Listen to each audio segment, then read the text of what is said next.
Hey everybody, welcome back to another episode of OffCentered Outdoors Podcast. I'm your host, Matt Dockstetter, along with my cohort, my partner in crime. The officially now no shoes wearing for spring. Yep. Animal stuff and midget moron from Ojai. Except it's 48 outside. Well, warm enough. Yeah, no, for sure. It'll warm up to a balmy 65 today or something. Yeah. In fact, I'm going to call Pastor Bob on that light. I meant to do it yesterday. Oh, yeah. No worries. But I forgot. Yeah, you got other shit going on. No big deal. Yeah. Well. So how was your trifecta deal? Oh, it went pretty well, except for welcome to the program, everybody. Yeah. Sorry. Yeah, we're back with another one. Yeah. I hope you enjoyed last week's episode with Rudy. That was a kick in the pants. Oh, my God. Can't wait to do another one of those. No, I can't wait to do one live at the World Show or something. Yeah. But yeah, no, my weekend was pretty good. I did a trio of lunches for the California Indians Trap Club out at the Kern County Gun Club in Bakersfield this weekend. So it all went good, minus my truck batteries dying. That kind of sucked. But other than that, it went pretty well. Man, you sent the usual pictures of piles of meat on the Barbie. Yep, we did pulled pork one day and chili verde the next and tri-tip sandwiches the third. It went pretty well. Chili verde. Okay, I got it wrong again. Wendy says, do you just do that on purpose? Or are you that stupid? I said, no, I'm just that stupid. What'd you do? Well, everything I say, it's almost there, but it's, I couldn't remember if it was chili verde or carnitas, not the other one. Oh. Pork. Carnitas. Carnitas, yeah. Yeah, carnitas. See, chili verde, it's the same animal at least. Yeah. I was heading down the right thing, Yeah, no, absolutely. And we're probably going to do that one day for lunch at the circus. So. Oh, good. Something different? Yeah. Are we going to feed the judges or everybody this year? It'll be the board and the judges and the couple of vendors we have. Okay. Yeah. So, anyway. Well, we're on I don't know what we're doing. Yeah. We're trying to get rid of some of these bigs around here. Trying to get some finish work done today. And going on another field trip, you are, apparently. Yeah, we got to go pick some stuff up and drop some stuff off if the guy calls me back and see if we can. Killed it. Man, what a hero. Yeah, well. Seems to me we just went 2 weeks ago to drop that rush crap off. It absolutely was 2 weeks ago. So, hey, at least I know they got my back. That's pretty amazing. Yep. Mm-hmm. Yeah, those people are good people. We've given them enough thousands of dollars over the years that they take care of us. It's good when you pay the people, they take care of you back. Well, you're supposed to do that. Yeah, for sure, but still. But then a lot of times some of the other tanneries, when you were a smaller account, I'm speaking just for me, in the way back machine. Yeah. They'd put you on the, Yeah, absolutely. Compared to Bob Snow, who had like a $50,000 tanning bill 25 years ago. You got your little $3,000 a month deal. Yeah. Not that big a deal. No, for sure. But yeah, they take care of us, so we got to take care of them. Yep, absolutely. Well, how was your week, Chucky? I don't remember. Let's see.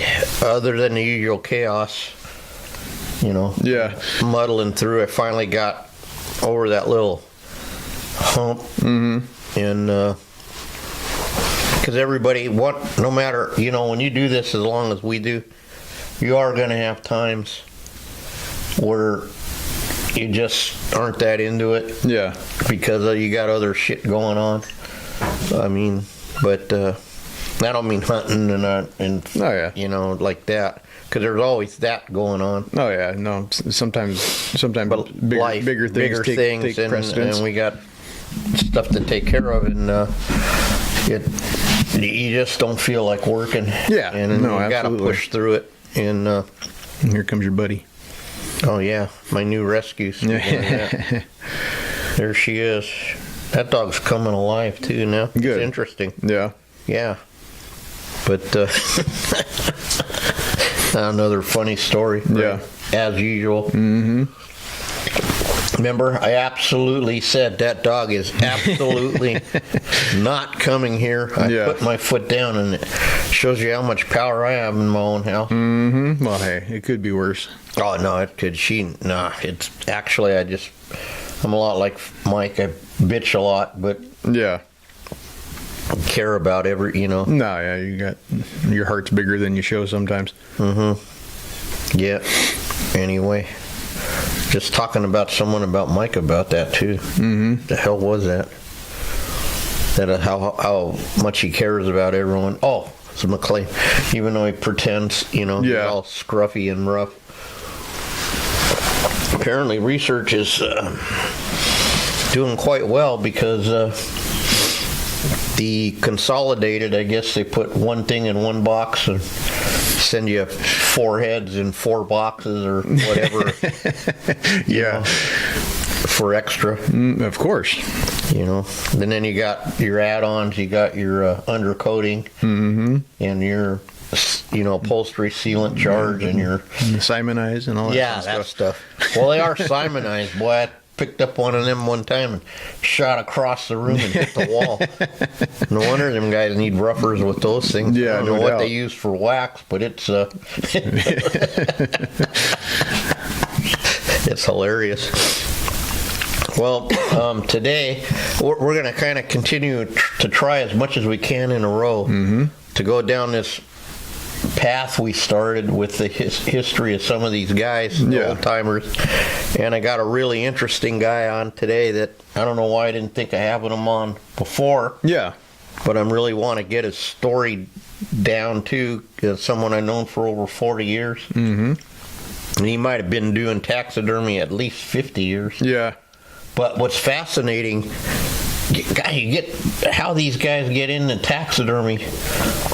Because nowadays if you're interested, you just look up, and then all the way you could learn and all. But it as we've said a bazillion times, it wasn't like that before. Yeah.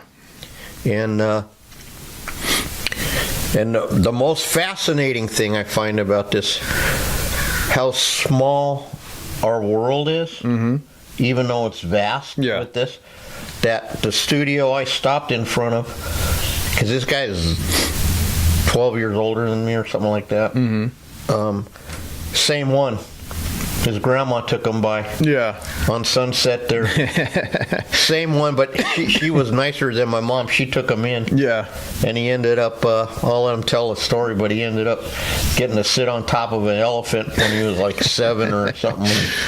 I'll get his age wrong, don't worry. Yeah, and then no worries. He says, "Here, take this needle." And he says, "I tried this. I couldn't get it through that elephant hide." Yeah.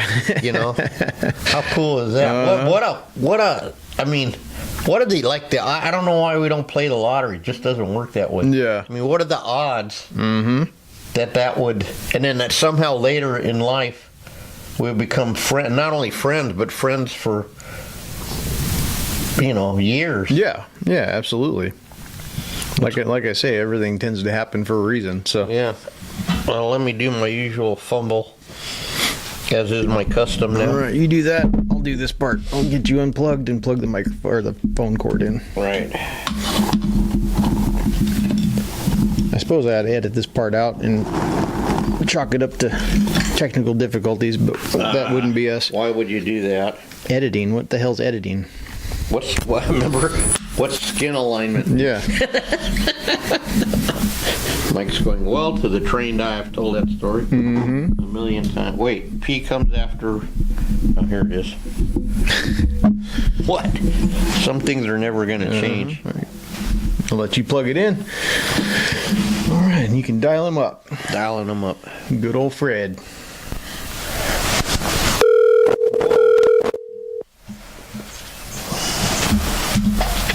Chucky. Good morning, Fred. Good morning. Hey, welcome to the program. You're here with Matt. How we doing, buddy? Oh, good. Yeah, I bet you forgot, right? Don't sound so excited. Yeah.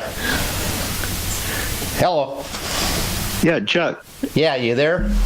Yeah, I'm here. Okay. How you doing? It sounds like you're in a tunnel. I am, because I got my headphones on. Oh, we're official okay. here. We got microphones. We got some kind of widget.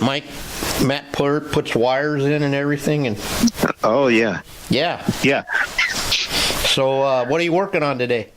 I'm working on another rug, and I'm also working on. In between all that, I'm working on a 9-foot marlin, blue marlin. Oh, wow. Well, you get around, don't you? Yeah, I do. Yeah. How many crocodiles did you do the other year? 6 or something? Oh, no, probably like 3. Oh, only 3. Okay. Yeah, only 3. Yeah, that's enough, let me tell you. No doubt. Yeah. No doubt. Well, Fred, I appreciate you taking your time because we ended up doing this series on the people's stories, especially the old timers like us. You know how we got into this, and we were talking again, and I forgot all these interesting parts of your story. Right, like you were telling me that I didn't know that part that you would walk by Bischoff's. Right, tell us about. Oh yeah. Yeah, as a child, I actually got interested in when I was 7 years old. And so I was living with my grandparents, and they were nice enough to take me out to some of the taxidermists in the local area here and let me see what they were doing and how they do it and stuff.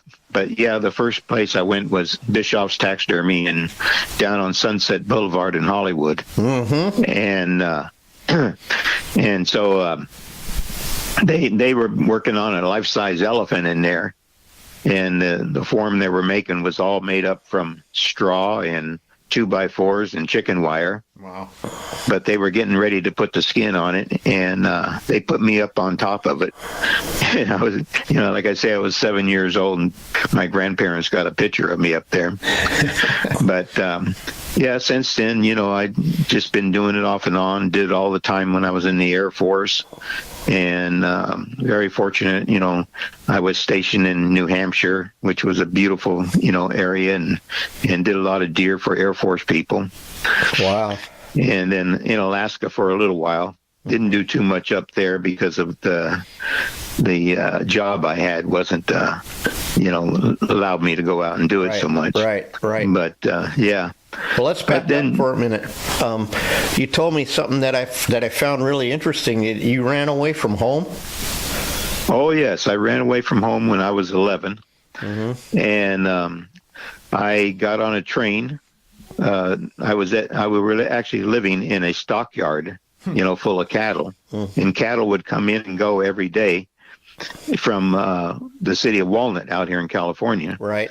And I noticed that these hobos in those days would get on these trains and just ride them. Mm-hmm. And so I was watching them, and then I decided I'd get on there with the hobos and see where I went. And yeah. And our first stop, I didn't know what it was, but it was actually Barstow. Really? And yeah. And I was in this car all by myself, and then in Barstow 2 hobos joined me, which was a good idea because I didn't have any food. Right. Yeah. You really didn't think it through, right? Yeah. So anyway, from there we rode all the way up for the next 2 days, and we got to Elko, Nevada, mm-hmm. way up on the top of Nevada.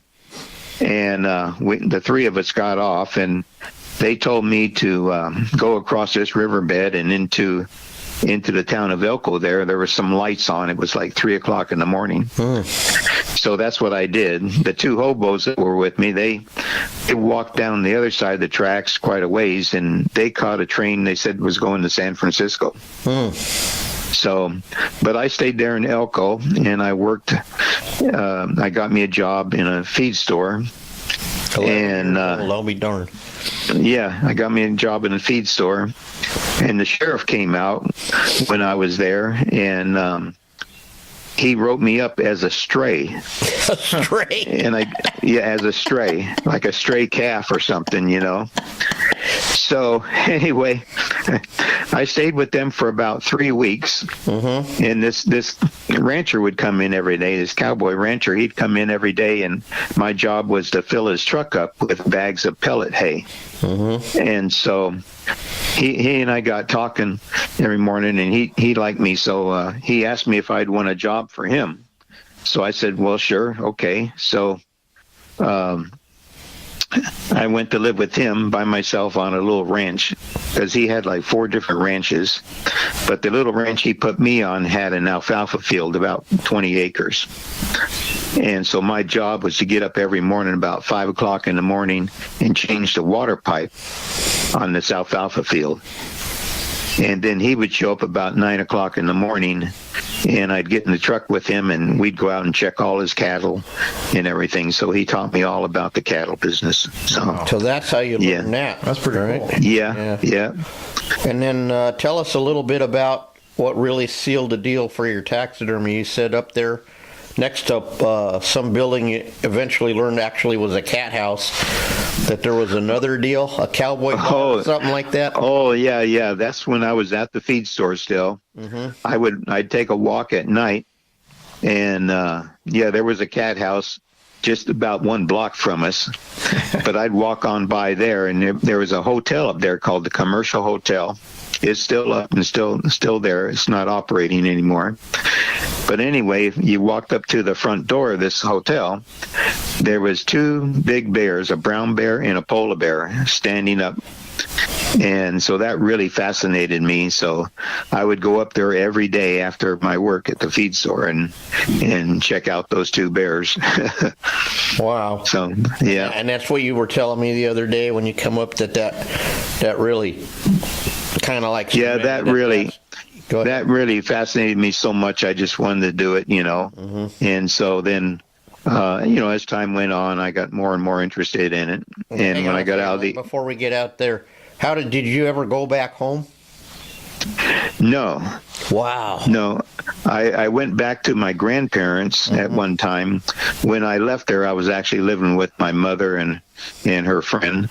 But I went back to my grandparents, and I did graduate from high school. Okay. When I was living with them. Okay, because I wanted to talk a little bit too about. So is that when you went and how'd you get into that bird body business? You were telling me. Oh, that was when I was a freshman in high school. Okay. There was a taxidermy store called D. John's. Yeah, D. John's. And I would ride my bike to school in 9th grade.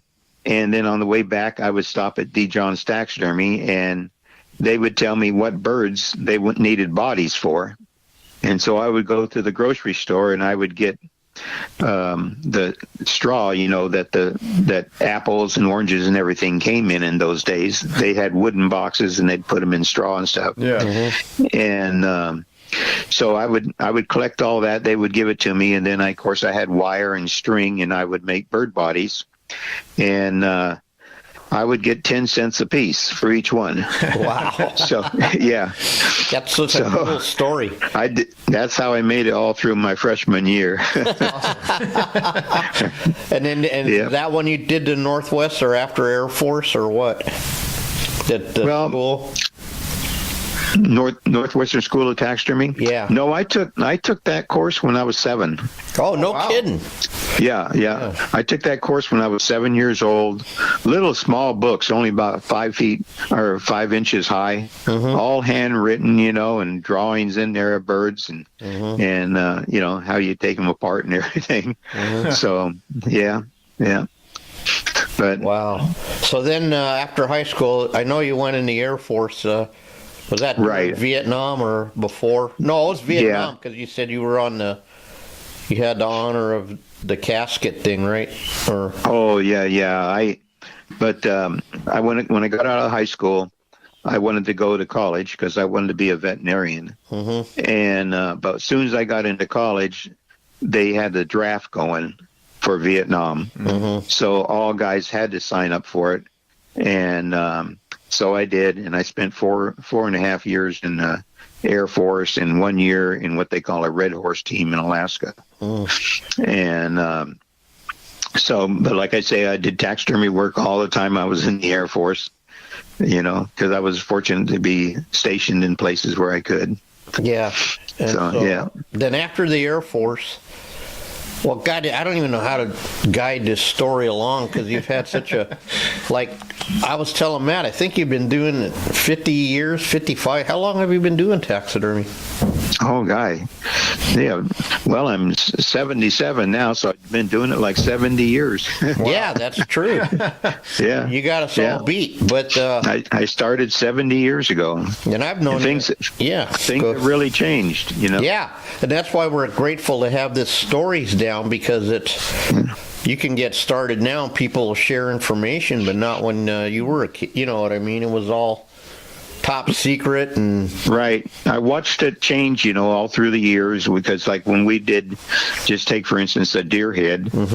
When I first started doing deer heads way back then, we just used a piece of wood cut out in the back, because we didn't do full shoulder mounts in those days.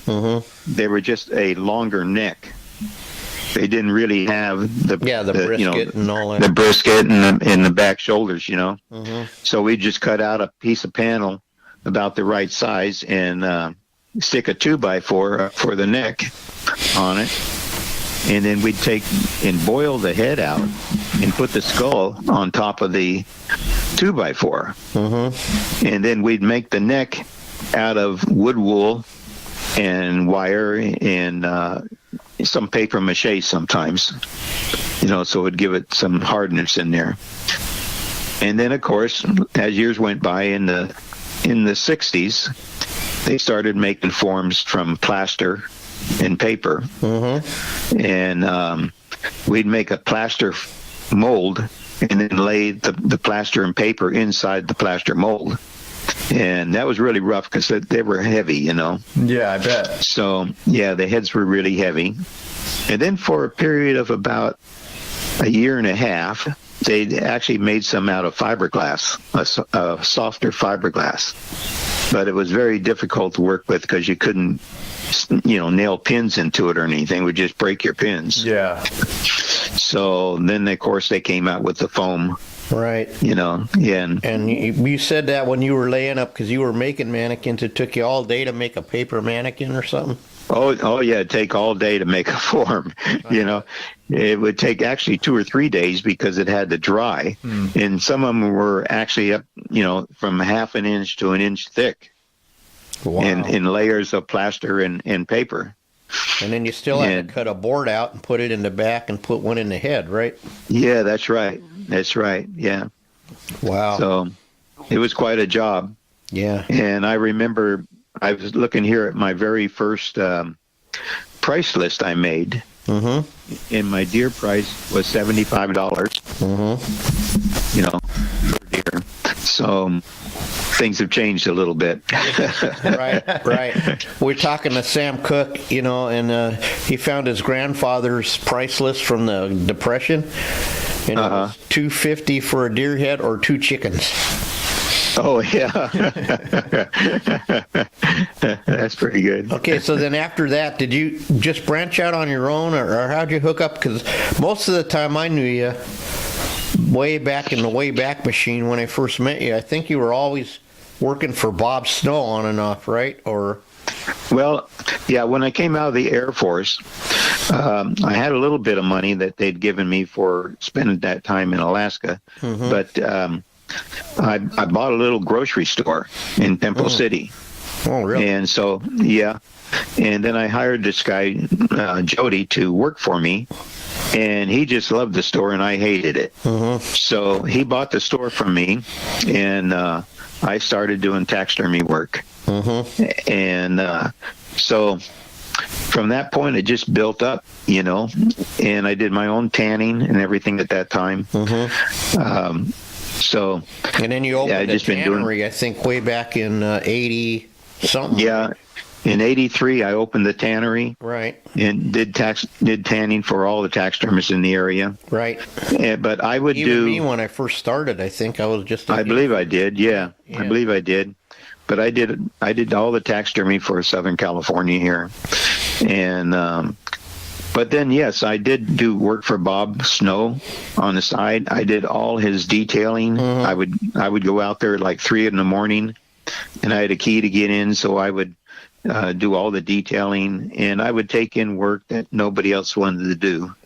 I would take in work that had been damaged, where the face had lost a lot of hair and stuff, and I would take that in and try and make it look as best as possible. Then I made all the bases and did all the rugs for people. Yeah, and that kind of work is what makes us, what Fraser had me, all that repair stuff, it makes you a good taxidermist. Bob used to tell me when I was starting out, anyone can mount a good one. That's what he would say, anyone can mount something that's. That's right. If it's perfect, anybody can do it. Yeah. But it takes a little more talent if it's messed up. Yeah. So, yeah. And you stayed with, and a lot of people, what's sad is they don't even know who Bob Snow was, right? No. Go ahead. Yeah, he was definitely the biggest taxidermist around here. From the 80s on. Yeah. So, yeah. I think in the state even, maybe, It's possible. Then, he had his own, I still have, thank God I have one of his catalogs still, Yeah. for pus, Yep. And then it's got the zebra fighting, was it the zebra and the lion, or the saber? Oh, and the yeah. crocodile, Yeah, I helped him with the making those forms for the zebra and lion, and I was fortunate. I sold a pair of those actually, and we mounted them down at Bob's, and we sold those to Shaq, the basketball player. Really? Shaq. Wow. Oh, Shaq. Yeah, and Shaq. Yeah, Shaq. You remember Shaq, the big guy? Who can you not remember? Size 42 shoes or something? Yeah, right. So, I took him out. He was big into taxidermy. People didn't know that. Oh, yeah. He had a he loved gold-plated taxidermy. Desert Eagle, a gold one. Yeah. He wasn't a hunter, but he loved taxidermy work. Well, I know. He did. And one time, I'll get us back on track, but I got to tell this before I forget. One time he got so depressed during some kind of game that somebody was losing that he went out to Bighorn Ranch and shot like 23 animals with his Desert Eagle and had them all mounted life-size. Yeah. and then Chuck there, he was telling me, the kid's son, I forget his name, but they had that Toyota 4x4, and he said Shaq couldn't. He said he was all crunched up because that was when he was still playing, basketball, and they had him stuffed in that thing. Anyway, so go ahead. So. Yeah, it was quite a day when I delivered those out to Shaq because he wasn't there when I got there, but his mama was. His mama lived there with him, and she was real short. She was only like 5'5", Really? Wow. And and he's huge, And she says, "No, I don't want that in the house. I don't want that in the house." but it went in. Yeah. It went in. He had this huge room. It was circular. And it was all white inside. The curtains went all the way around. It was all white, and we put the zebra and the lion together right in the middle of it. It was very nice. Oh, wow. Yeah, he was a good dude too. That guy. Yeah, he was. Yeah. Anyway, but then, like the last 15. Well, you went through some. We don't want to bring up all the hard times, but didn't you have a cattle ranch for a while too? Yes, I raised cattle. I sold my tanning parts. I had my tannery, and I sold it to a guy in Mexico. And then I decided I'd take that money. Now, yeah, I took that money, and my ex-wife, her father had passed away, and he had 55 acres in Texas. So to take care of him and everything, and I seen this property, and I says, "Oh man, this is really nice," So she said that she didn't want it, and she wasn't interested in the property. We were just going to sell it. So I said, "Well, if you don't mind, I'd like to, mess with it for a little bit." So I took and built a ranch out there. And at one time, I had like 700 head of cattle. Oh, wow. Yeah. So, and that lasted through the 80s. And quite a while, I remember. Yeah. Well, it went till the first Gulf War. And in the first Gulf War, President Bush decided to start buying beef and everything from all over China even. Really? And yeah, for the troops. Oh. And so we had a contract with the government, all the cattlemen in that area, but the government broke our contract. Yeah, bless their heart. Yeah. And so, beef, I was getting $1.14 a pound for live weight pound from my calves. Wow. And it went down to 65 cents. Wow. So after a couple of years, I was selling cattle to feed cattle. So, I was just decided, well, it's time to get away from this, Right. So I sold everything. Yeah. Right. Yeah. So another funny part, a little trivia, is I'd like to see in a tuxedo picture with you at the Academy Awards. 'Cause didn't your geez. first wife was some famous somebody or something? No, my second wife, Oh, she your was, second one. yeah, Okay. she was in the movie business out here, and she's the one that gave me the land for the cattle business. Oh, nice. But yeah, we went to all the Academy Awards and all that kind of stuff because she'd get me in, and I felt really silly in there, but Yeah. I was there. Yeah. We went to a after party, and I was dancing with Mickey Rooney. He was What? yeah. When, So weird, dude. I know. What? I don't even want to know, dude. I mean, whatever you do in your time is your business,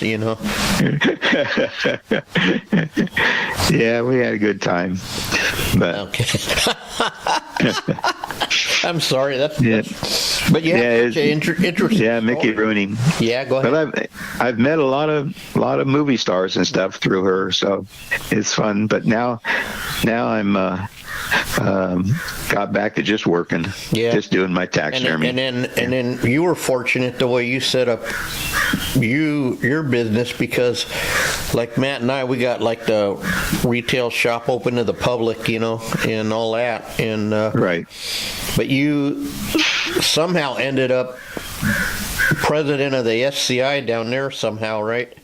Yes, I became president of the Los Angeles chapter of SCI for 2 years, and that was really good. It helped me in my business, and pretty much now all I do is stuff for Africa. I am the only USDA officer right now in the state in Southern California. Right. So everything that comes in has to go through me pretty much. Yeah, and then, And I'm also the USDA inspector for the Court of Los Angeles. Oh, wow. wow. Yeah. So I know you have to go helped to us court out. now and then. Yeah. Yeah.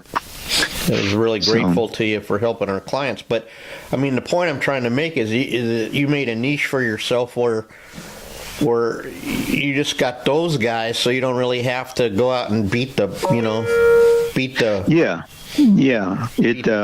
bushes. And That's right. You were That's saying right. that their secretaries just send you checks every month or something. Oh, yeah, they do. They don't even know where they're at. They just keep sending you money, and so, right?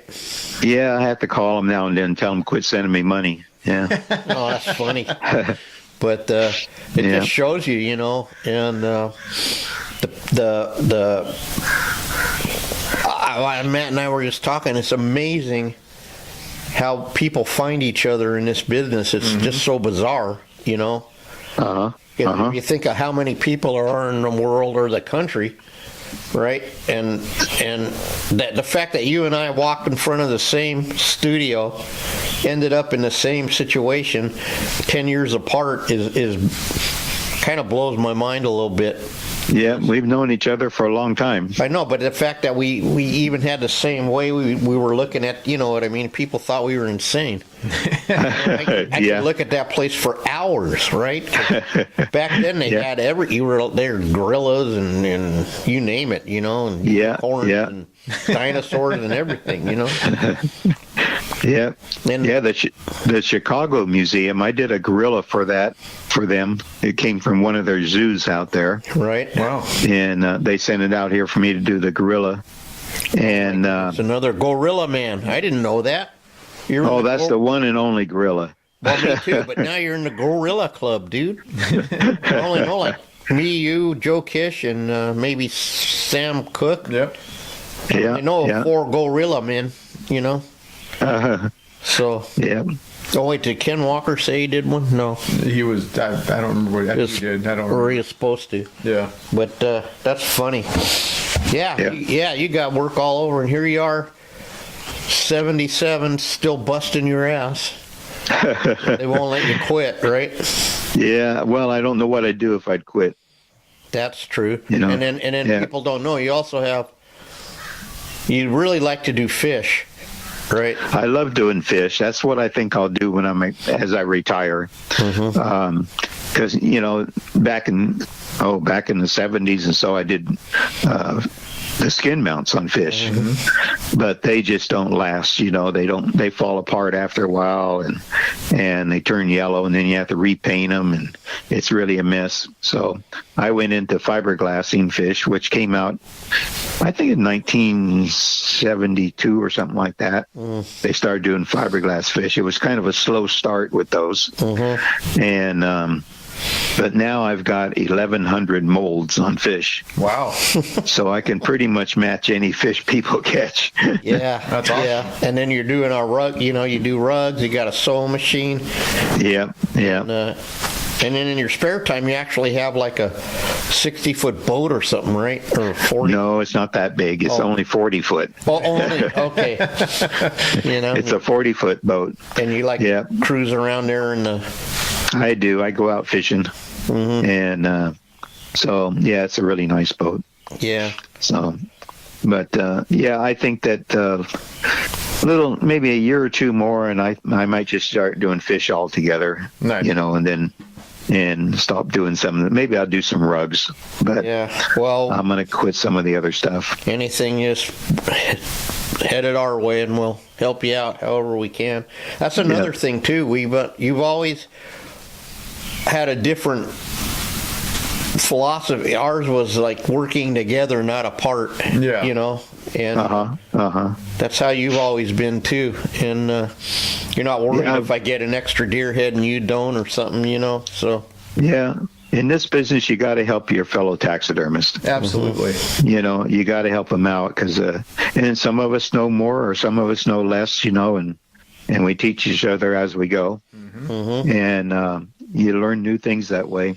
Because everything's always changing, it seems like, in taxidermy. Yeah. It's always flowing, and today it's so bad between the cost of everything, and then it's horrible. We call it consolidated's buying up everything. So and we're having a tough time, because tanneries are taking longer, and the supply people are taking longer, and everything is kind of messed up. So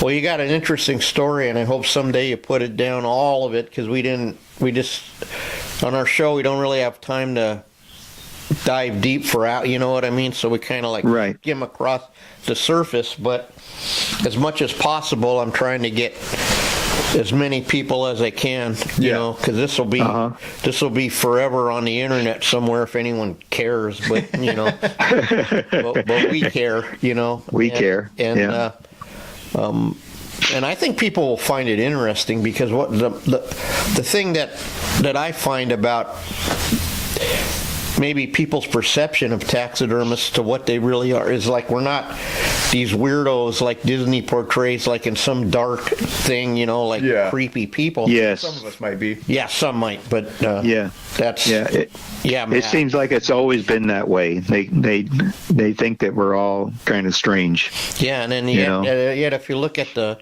diversity of what everybody does, it's interesting. That's all. You know what I mean? You got all different hobbies and all different other interests, and and that's right.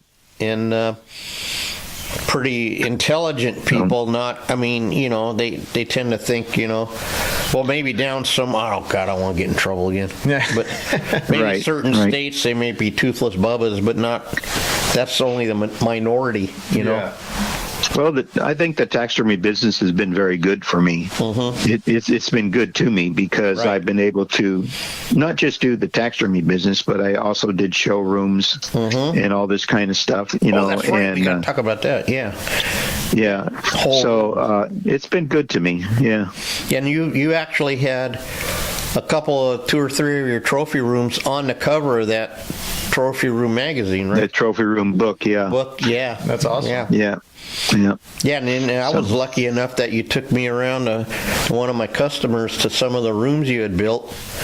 And I think you were working for the one guy, he had nowhere left, and you were putting another rock around an entryway between 2 rooms, and you built Oh, yes. Yeah, you were plugging them in all over the place, Well, I built about 17 showrooms for private individuals. Wow.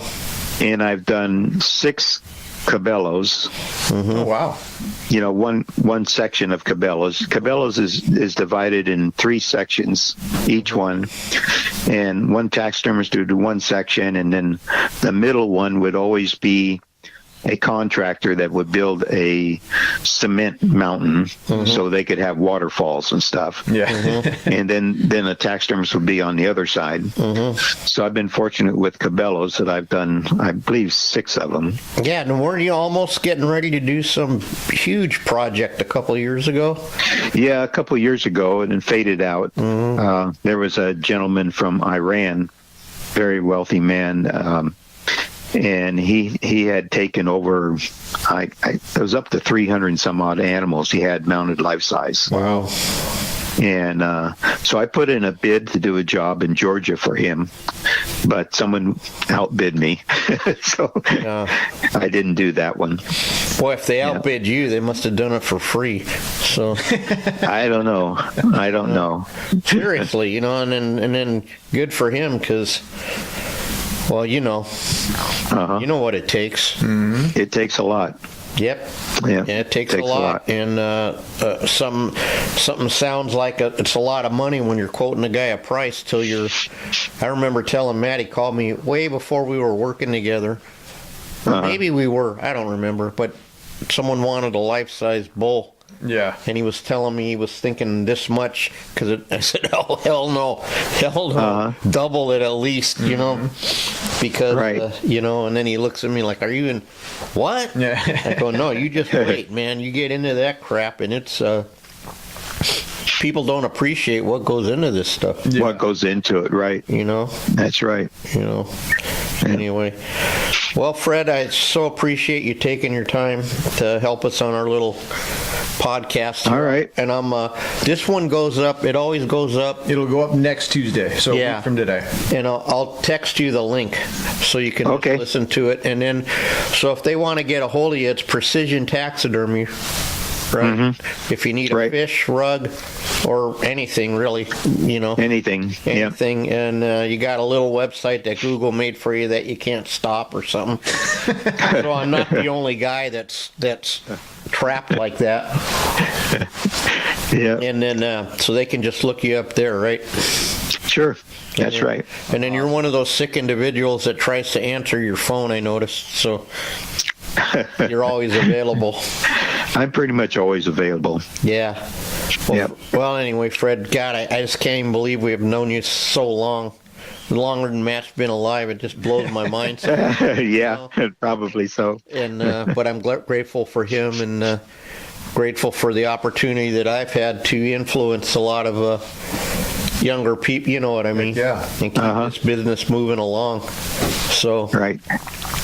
Well, all right, Fred, I'll check in with you later. We're going to get back to our lightweight banter as we do here. And, Okay. And I'll check in, and hey, bring your hides up, because Matt's already running a tannery again this week. So next. Oh yeah, I got at least a couple of big buffaloes I need to get tanned. Yeah, so next time you're delivering, just leave them here, and we go like every 2 months at least.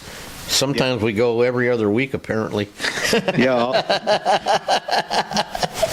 You know? Yeah, evidently. Yeah, I'll certainly bring them up to you, Chuck. Yeah, And, because we can help you out with that. It's a big help, Yeah. and you know, because shipping is, we don't need to tell you. And then, like you said, those things are like 2 pieces of plywood. Mm-hmm. Yeah, and they're like 4 feet across both ways. Yeah. So, Yeah. and they're both, probably weigh 100 pounds apiece. Jeez, yeah. So the only way you could ship them would be in a crate. Yeah. Right. So, yeah. All right, well, we'll So- help you out there, buddy.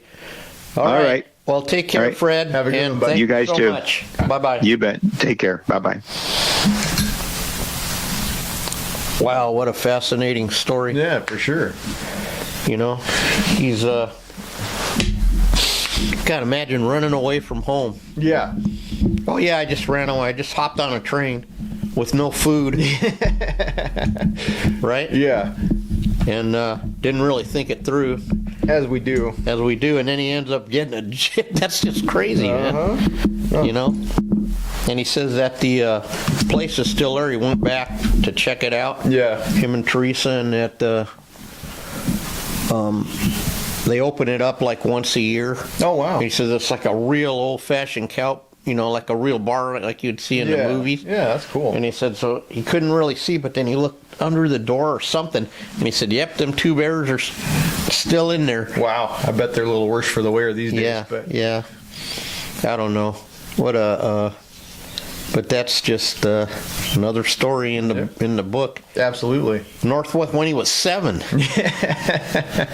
You know? Uh-huh.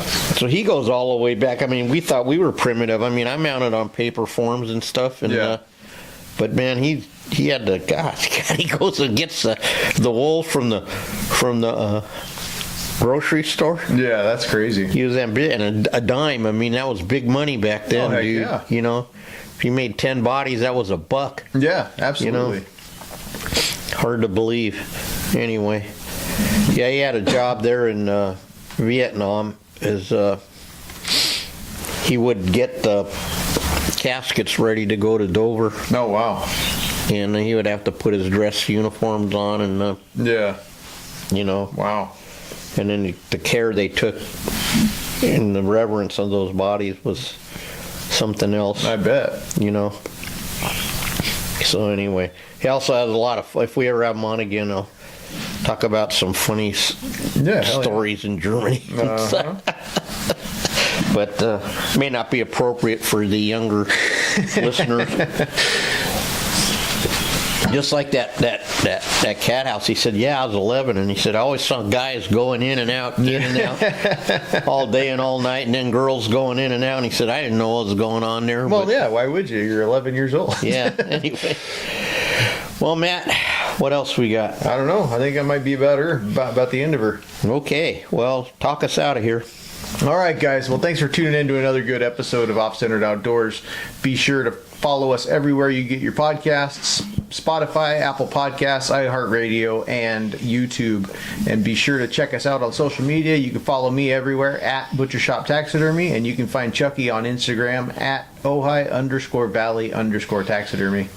Again, thanks for listening, and thanks for all the support, Absolutely, guys. and we'll see you next week. Have a good one.